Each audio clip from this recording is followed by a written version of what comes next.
जुलाई 2018 में एक बार फिर से बदलाव का दौर आया, जब paper 1 teaching aptitude, research aptitude कहीं रखा गया। पेपर 2 विषय आधारित जो प्रश्न होते थे उसे ऑब्जेक्टिव ही रखा गया, लेकिन प्रश्नों की संख्या में फेरबदल किया गया। पेपर 3 जो ऑब्जेक्टिव होने लगा था जून 2012 से और 17 तक ऑब्जेक्टिव हुआ करता था, तो जुलाई 2018 में पेपर 3 को समाप्त कर दिया गया सिलेबस से, पैटर्न से।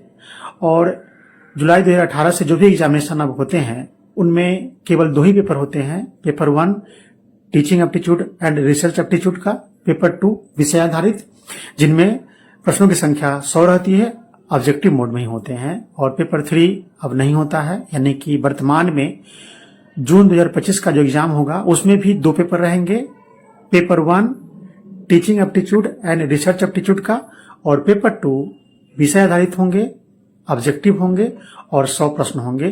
Paper 1 teaching aptitude and research aptitude में 50 प्रश्न होंगे, जो 10 छोटे छोटे टॉपिक में बटे होंगे और प्रत्येक टॉपिक से 5-5 प्रश्न होंगे।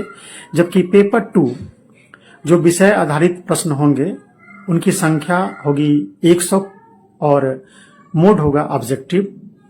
तो इस तरीके से जुलाई 2018 से जो बदलाव हुआ है उसी पैटर्न पे जून 2025 का भी एग्जामिनेशन होगा, जिसमें 2 ही पेपर होंगे, पेपर 1 और पेपर 2।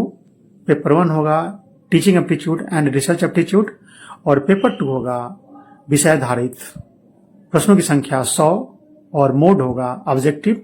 पेपर 3 अब नहीं होते हैं जुलाई 2018 से ही। तो फ्रेंड्स, इस तरीके से हम अब पेपर 3 को हटा सकते हैं यहां से, जो जुलाई 2018 से हट चुका है। यानी अब देख सकते हैं कि जुलाई 2018 से दिसंबर 2024 तक और आगे अभी जो जून 2025 के एग्जामिनेशन होंगे उनमें 2 ही पेपर होंगे, पेपर 1 होंगे teaching aptitude and research aptitude और पेपर 2 विषय आधारित होंगे, ऑब्जेक्टिव होंगे और कुल 100 प्रश्न होंगे।